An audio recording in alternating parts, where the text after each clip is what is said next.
जय हिंद बच्चों। आज हम पढ़ेंगे कक्षा 12वीं का तृतीय अध्याय साझेदारी फर्म का पुनर्गठन। साझेदारी फर्म के पुनर्गठन से क्या आशय है? साझेदारी फर्म के पुनर्गठन से आशय है जब फर्म में विद्यमान सभी साझेदारों द्वारा साझेदारी फर्म के समझौते में परिवर्तन किया जाता है तो इसे हम साझेदारी का पुनर्गठन कहते हैं। ये साझेदारी फर्म में परिवर्तन कई कारणों से हो सकता है, जैसे मान लीजिए किसी साझेदार की मृत्यु हो जाती है, या कोई साझेदार फर्म छोड़कर चले जाता है, या कोई साझेदार अपना स्वयं का व्यवसाय करने के लिए फर्म को छोड़ देता है, या साझेदार स्वयं अपने लाभ हानि अनुपात में परिवर्तन करना चाहते हैं। तो इन कारणों से साझेदारी फर्म का पुनर्गठन करना आवश्यक हो जाता है। उदाहरण के लिए मान लीजिए ए और बी दो साझेदार हैं, दोनों साझेदार बराबर के साझेदार हैं, 50-50%। अब दोनों ने सहमति से यह तय किया कि आगामी वर्ष से ए को प्राप्त लाभ का 75% हिस्सा प्राप्त होगा। जब ए को 75% भाग प्राप्त होगा तो बी को कितना प्राप्त होगा? 25%। ठीक है, तो इस तरह ए को लाभ की प्राप्ति हुई और बी ने अपने भाग का त्याग किया। इसी अध्याय में हम आगे पढ़ेंगे, जो इसका एक मुख्य भाग है वो है ख्याति। ख्याति से आप सभी परिचित हैं, इंग्लिश में गुडविल। ख्याति एक ऐसी वस्तु है जिसका वर्णन करना सरल है परंतु उसकी परिभाषा देना कठिन है। ये व्यापारी के अच्छे नाम संबंधों से मिलने वाला लाभ है। ये वह आकर्षण शक्ति है जो ग्राहकों को अपनी ओर आकर्षित करती है। जब भी हम बाज़ार में कोई सामान लेने जाते हैं तो हम उसी सामान की तरफ, उसी प्रोडक्ट की तरफ ज़्यादा आकर्षित होते हैं जिसकी मार्केट में अच्छी गुडविल होती है। ख्याति उत्पन्न होने के कई कारण होते हैं। नंबर 1, व्यापार की स्थिति। यदि आपका व्यापार ऐसी जगह स्थित है जहां पर ग्राहकों को आने जाने में सुविधा होती है तो आपका व्यापार जल्दी रन पकड़ेगा, उसकी मार्केट में जल्दी ख्याति बनेगी। सेकंड पॉइंट आता है उत्तम माल और उचित दाम। यदि आप उत्तम माल अपनी दुकान से बेचेंगे, उसका उचित दाम लेंगे तो भी आपकी मार्केट में इससे ख्याति बढ़ेगी। तीसरा आता है व्यापारी का सद्व्यवहार। ये बहुत ही इम्पोर्टेंट पॉइंट है, क्योंकि यदि मान लीजिए व्यापारी अपना व्यवहार ऐसा रखता है जिससे कि ग्राहक उसकी तरफ आकर्षित होते हैं। ये छोटे व्यापारों में देखा गया है, छोटे कस्बे में, शहरों में जो दुकानें होती हैं यहाँ पर व्यापारी का सद्व्यवहार, व्यापारी का व्यवहार देखा जाता है। यदि व्यापारी अच्छा व्यवहार करता है तो उसकी दुकान पर ज़्यादा ग्राहक आते हैं। नंबर 4 आता है व्यापार के प्रति ग्राहकों का आकर्षण। व्यापार के प्रति ग्राहकों का आकर्षण ये भी एक बहुत महत्वपूर्ण पॉइंट होता है, क्योंकि ग्राहक आपके प्रोडक्ट की तरफ कब आकर्षित होगा? जब आप उसका विज्ञापन कराएंगे। तो ग्राहकों का आकर्षण करने के लिए सबसे मेन जो सोर्सेज है वो है एडवर्टाइजमेंट, विज्ञापन। विज्ञापन के जरिए ही ग्राहकों को उस प्रोडक्ट के बारे में जानकारी प्राप्त होती है। नंबर 5वां आता है विक्रय एवं वितरण की उत्तम व्यवस्था। यदि आपने माल बेचने के लिए और उसके डिस्ट्रीब्यूशन करने के लिए पर्याप्त मात्रा में अपने यहाँ कर्मचारी रखे हैं तो भी इससे मार्केट में आपकी गुडविल बनेगी ही। ये बड़े बड़े व्यापारों में ज़्यादा देखा जाता है।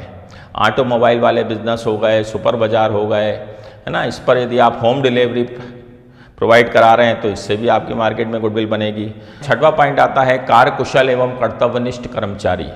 यदि आपके यहाँ जो कर्मचारी काम करते हैं वो बहुत कार्यकुशल हैं, कर्तव्यनिष्ठ हैं, अपने कर्तव्यों का पालन करते हैं तो इससे भी आपकी मार्केट में ख्याति बनेगी। और एक बहुत इंपॉर्टेंट पॉइंट आता है विक्रय पश्चात सेवा, सर्विस आफ्टर सेल। ये इलेक्ट्रॉनिक्स प्रोडक्ट्स हो गए, ऑटोमोबाइल हो गए, इनमें ज़्यादातर देखने में आता है कि यदि आपने अपना सामान बेचने के बाद भी यदि उसके अच्छी सर्विसिंग दे रहे हो तो भी आपकी मार्केट में उससे गुडविल बनेगी। तो ये कुछ प्रमुख कारण मैंने आपको बताया जिससे कि मार्केट में ख्याति उत्पन्न होती है। अब हम आगे पढ़ेंगे ख्याति के प्रकार। ख्याति 3 प्रकार की होती है। नंबर 1, बिल्ली के स्वभाव वाली ख्याति। नंबर 2, कुत्ते के स्वभाव वाली ख्याति। नंबर 3, चूहे के स्वभाव वाली ख्याति। नंबर 1, बिल्ली के स्वभाव वाली ख्याति। जिस तरह आपको मालूम है बिल्ली का स्वभाव होता है, वो एक स्थान पर स्थायी रूप से निवास करती है। भले ही उस स्थान का मालिक मकान छोड़कर चले जाए, स्थान छोड़कर चले जाए, परंतु बिल्ली अपना स्थान नहीं छोड़ती। उसी प्रकार वह ख्याति जो कि व्यापार के साथ होती है, ना कि व्यापारी के साथ, ऐसी ख्याति बिल्ली के स्वभाव वाली ख्याति कहलाती है। नंबर 2, कुत्ते के स्वभाव वाली ख्याति।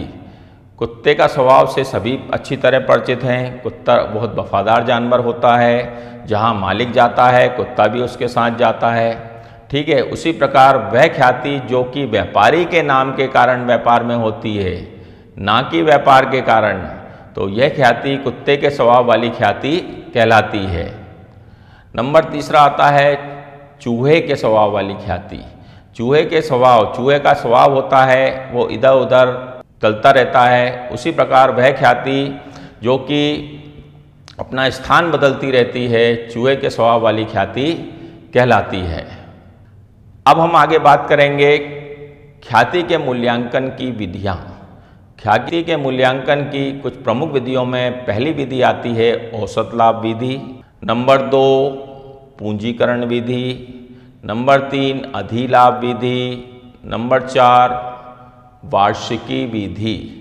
अब इन सभी विधियों पर आधारित आंकिक प्रश्नों पर अब हम चर्चा करेंगे।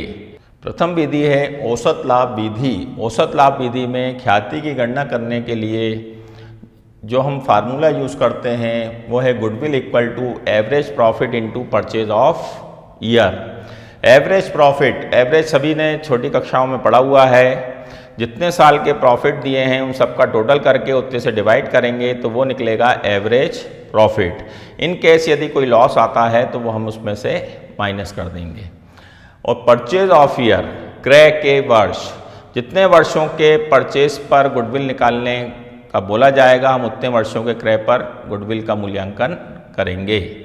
1 जनवरी 2018 को ख्याति का मूल्यांकन विगत 5 वर्षों के औसत लाभ के 3 वर्षों के क्रय पर कीजिए। 5 वर्षों के लाभ हानि इस प्रकार हैं। 2013 में लाभ हुआ था 20,000 रुपये, 2014 में लाभ 15,000 रुपये, 2015 में हानि हुई 3,000 रुपये, 2016 में लाभ हुआ 30,000 रुपये, 2017 में लाभ हुआ 38,000 रुपये। तो औसत लाभ विधि से हमें हल करना है। Goodwill equal to average profit into purchase of years. Average profit निकालने के लिए अपने को 5 साल के प्रॉफिट दिए हैं, 4 साल प्रॉफिट है, 1 साल हानि है। पाँचों का टोटल कर देंगे, लॉस माइनस कर देंगे, डिवाइडेड 5। 20,000, 15,000 माइनस 3,000, तीसरे वर्ष हानि हुई, चौथे वर्ष लाभ हुआ 30,000, पाँचवें वर्ष 38,000 लाभ हुआ। पाँचों का टोटल माइनस लॉस करने के बाद आता है 1 लाख, डिवाइडेड 5। तो यह आ गया हमारा एवरेज प्रॉफिट 20,000, 20,000। अब हमारा फार्मूला क्या है, average profit into purchase of year. तो एवरेज प्रॉफिट आ गया हमारा 20,000, परचेज ऑफ ईयर थे 3, 20,000 इंटू 3, तो ये आ गया हमारा 20,000 इंटू 3 करेंगे तो आएगा 60,000 रुपये। ख्याति की गणना करने का सेकंड मेथड है पूंजीकरण विधि, कैपिटलाइजेशन मेथड। पूंजीकरण विधि में गणना करने के लिए हम जो फार्मूला अप्लाई करते हैं पूंजीकरण विधि, capitalisation method, goodwill equal to super profit into 100 upon rate.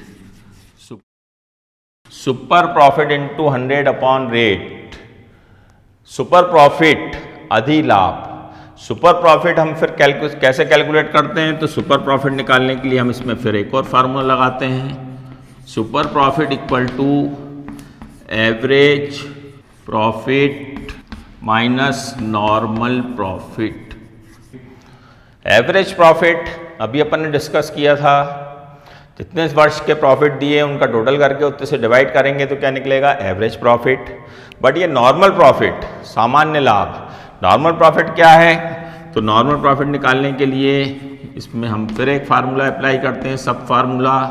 Normal profit equal to capital into rate, capital into rate upon 100। ठीक है। और यदि मान लीजिए कैपिटल भी अपने को क्वेश्चन में नहीं दी है, तो कैपिटल निकालने का फार्मूला अपन 11th क्लास से पढ़ते आ रहे हैं, assets minus liabilities. Capital equal to assets minus liabilities. बच्चों अब हम पूंजीकरण विधि पर आधारित प्रश्न हल करेंगे। एक फर्म की पूंजी 4,50,000 रुपये है, जिस पर 12% लाभ होता है। फर्म का औसत लाभ 60,000 रुपये है। अधिलाभ की पूंजीकरण विधि से ख्याति की गणना कीजिए। देखिए बच्चों, सर्वप्रथम हम लिखेंगे ज्ञात है पूंजी कैपिटल 4,50,000। ठीक है। दर मीन्स रेट दी अपने को 12%। और औसत लाभ एवरेज प्रॉफिट आपको दिया है 60,000 रुपये। कितने रुपए है? 60,000। तो अब हमें पूंजीकरण विधि से ख्याति की गणना करने के लिए सबसे पहले निकालेंगे अपन नॉर्मल प्रॉफिट निकालने का मैंने फार्मूला भी बताया था आपको, capital into rate upon 100। Capital into rate upon 100। Capital दिए 4,50,000 इंटू 12 अपॉन 100। तो ये अपना आ जाएगा, सॉल्व करेंगे 54,000 आ गया नॉर्मल प्रॉफिट। अब इसको हम रख देंगे सेकंड फार्मूला सुपर प्रॉफिट निकालने का। सुपर प्रॉफिट इक्वल टू क्या होता है? Average profit minus normal profit. Average profit question में दिया हुआ है 60,000। नॉर्मल प्रॉफिट हमने कैलकुलेट किया है 54,000। तो ये हमारा आ गया 6,000 रुपीज। ये आ गया super profit. Goodwill equal to super profit into 100 upon rate. तो सुपर प्रॉफिट आया है 6,000 इंटू 100 अपॉन 12। तो ये हमारा आ गया 50,000। ठीक है। ये गुडविल कैलकुलेट हो गई 50,000 50,000 रुपये। देखिए बच्चों, ख्याति की गणना करने का तीसरा मेथड है अधिलाभ विधि, सुपर प्रॉफिट मेथड में गुडविल निकालने का फार्मूला होता है अपना goodwill equal to super profit into purchase of years. तो परचेज ऑफ ईयर्स क्वेश्चन में दिए रहते हैं, क्रय के वर्ष, जितने वर्षों के क्रय पर आप ख्याति की गणना करने जा रहे हैं। सुपर प्रॉफिट निकालने के लिए जैसा कि मैंने पूर्व में बताया था, अपन एक और फार्मूला अप्लाई करते हैं। Super profit equal to average profit minus normal profit निकालने के लिए फिर एक फार्मूला लगाते हैं। Normal profit equal to capital into rate upon 100। और इन केस यदि मान लो अपने को कैपिटल भी नहीं दी है तो एसेट्स माइनस लायबिलिटीज। ये हम पिछले वर्ष पढ़ चुके हैं। देखिए बच्चों, अब हम अधिलाभ विधि पर आधारित प्रश्न हल करेंगे। एक फर्म का औसत शुद्ध लाभ 42,000 रुपये प्रतिवर्ष है। व्यवसाय में औसत विनियोजित पूंजी 2 लाख रुपए है। इस प्रकार के व्यवसाय में विनियोजित पूंजी पर 12% ब्याज दिया जाता है। साझेदार को 8,000 रुपये पारिश्रमिक भी दिया जाता है। ख्याति की गणना 2 वर्षों के क्रय पर अधिलाभ विधि से कीजिए। देखिए बच्चों, सर्वप्रथम हम लिखेंगे ज्ञात है औसत लाभ एवरेज प्रॉफिट देखिए क्वेश्चन में दिया हुआ है 42,000 रुपये, 42,000 रुपीज। नेक्स्ट है पूंजी कैपिटल हमें दी हुई है 2 लाख रुपए। ठीक है। और दर रेट हमें दिया है 12%। और पार्टनर रेमुनेशन, साझेदार का पारिश्रमिक, पार्टनर रेमुनेशन 8,000 रुपये, 8,000 रुपये। तो देखिए यदि किसी भी प्रकार का कोई एक्सपेंसेस आ जाता है, मान लीजिए साझेदार को पारिश्रमिक दिया जाता है या कोई इंश्योरेंस प्रीमियम दिया जाता है, तो इसका सीधा प्रभाव औसत लाभ पर पड़ेगा। औसत लाभ आपका उतने रुपए से कम हो जाएगा। तो एक्चुअल एवरेज प्रॉफिट जो हम यूज में लाएंगे, actual average profit 42,000 minus 8,000 equal to 34,000 rupees, 34,000 रुपये औसत लाभ हम उपयोग में लाएंगे। अब ख्याति की गणना करने के लिए सर्वप्रथम हम निकालेंगे नॉर्मल प्रॉफिट। नॉर्मल प्रॉफिट निकालने का formula capital into rate upon 100, capital into rate upon 100। Capital हमें क्वेश्चन में दी हुई है 2 लाख रुपए, रेट है 12% अपॉन 100, तो यह आ गया हमारा 24,000 रुपये। ठीक है। इसके बाद सुपर प्रॉफिट निकालने के लिए मैंने अभी फार्मूला बताया था आपको, average profit minus normal profit.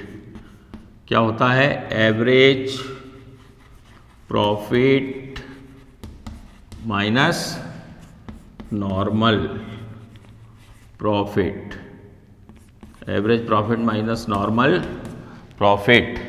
तो एवरेज प्रॉफिट हमारे पास आया है 34,000 और नॉर्मल प्रॉफिट हमने निकाला है 24,000।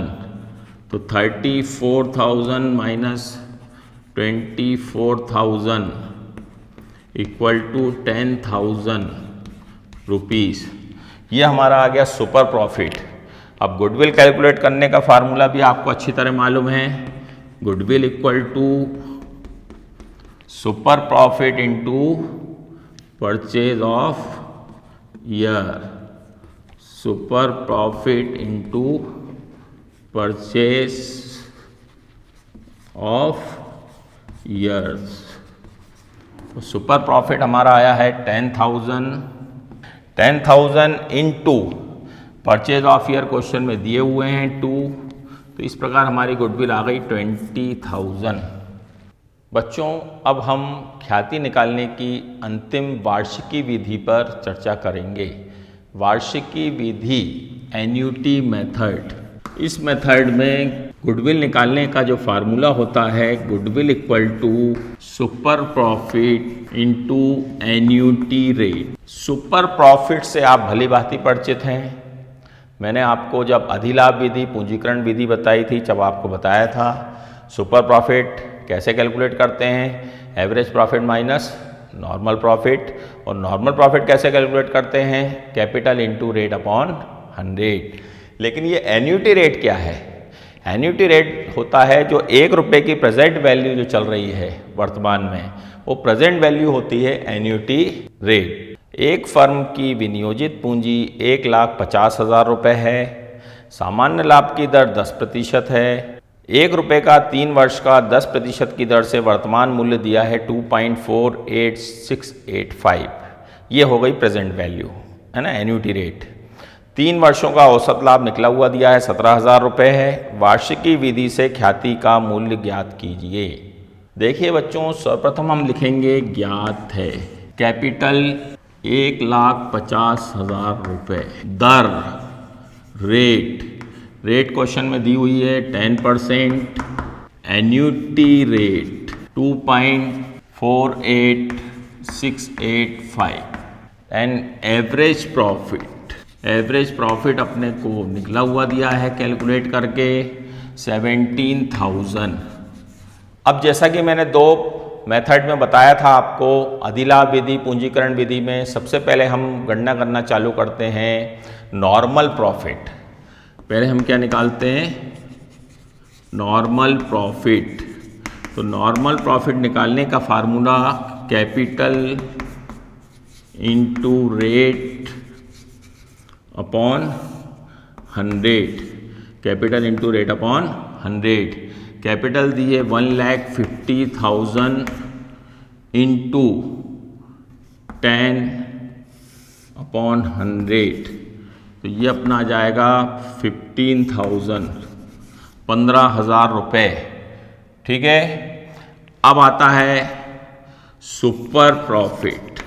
सुपर प्रॉफिट निकालने के लिए average profit minus normal profit. तो एवरेज प्रॉफिट हमारे को क्वेश्चन में दिया है 17,000 रुपये और नॉर्मल प्रॉफिट आया है 15,000। तो ये super profit 2,000 rupees. Super profit कितना आ गया? 2,000 रुपीज़। अब हम कैलकुलेट करेंगे गुडविल।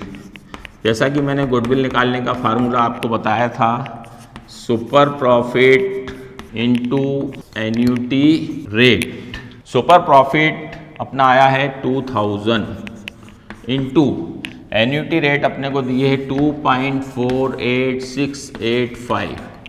2000 इंटू 2.48685, इसका अपन इंटू करेंगे तो आएगा 4973.70। ये हमारे फर्म की ख्याति की गणना हुई। ये हमारे फर्म की ख्याति है 4973.70। देखिए बच्चों, अब हम साझेदारी के पुनर्गठन से संबंधित आंकिक प्रश्नों पर प्रकाश डालेंगे, जिसमें सर्वप्रथम आता है त्याग अनुपात। इंग्लिश में बोलते हैं सैक्रिफाइसिंग रेशो। तो त्याग अनुपात निकालने का अपना फार्मूला होता है old ratio minus new ratio. Old ratio minus new ratio, पुराना अनुपात माइनस नया अनुपात। Old ratio minus new ratio. और उसके बाद आता है लाभ प्राप्ति अनुपात। लाभ प्राप्ति अनुपात, लाभ प्राप्ति अनुपात को अपन बोलते हैं gaining ratio. Gaining ratio, gaining ratio निकालने का फार्मूला अपना होता है new ratio minus old ratio. New ratio minus old ratio. ठीक है, जब भी साझेदारी का पुनर्गठन होगा तो सैक्रिफाइसिंग भी होगा और गेनिंग भी होगा। एक पार्टनर गेन करेगा तो दूसरा क्या करेगा? सैक्रिफाई करेगा। देखिए बच्चों, अब हम साझेदारी के पुनर्गठन अध्याय से संबंधित महत्वपूर्ण प्रश्नों पर प्रकाश डालेंगे, जिन्हें आप नोट भी करते चलें। नंबर 1, साझेदारी के पुनर्गठन से क्या आशय है? What do you mean by reconstitution of partnership? Question number 2, औसत लाभ और अधिलाभ में अंतर स्पष्ट कीजिए। Right the difference between average profit and super profit. Question number 3, त्याग अनुपात और लाभ प्राप्ति अनुपात में अंतर स्पष्ट कीजिए। Right the difference between sacrificing ratio and gaining ratio. Question number 4, ख्याति उत्पन्न होने के प्रमुख कारण लिखिए। Right the main causes of origin of goodwill. Question number 5 आता है ख्याति के विभिन्न प्रकारों को समझाइए। Explain the various types of goodwill. और क्वेश्चन नंबर 6 आता है ख्याति के मूल्यांकन की विभिन्न विधियों को समझाइए। Explain the various methods of valuation of goodwill. Question number 7 है गुप्त ख्याति किसे कहते हैं? What is hidden goodwill. Question number 8 inverted comma लगा के लिखेंगे ख्याति एक अमूर्त संपत्ति है। इस कथन को स्पष्ट कीजिए।